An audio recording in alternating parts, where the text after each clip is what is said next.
You ask Tiger to solve. This deals with linear equations with one unknown.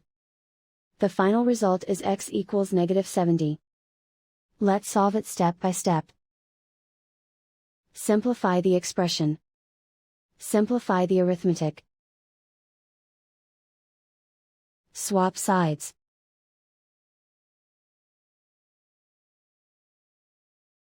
Group all constants on the right side of the equation. Add 41 to both sides.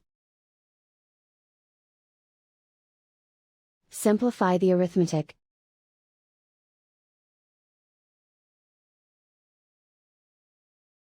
Isolate the x. Divide both sides by -0.6. Cancel out the negatives.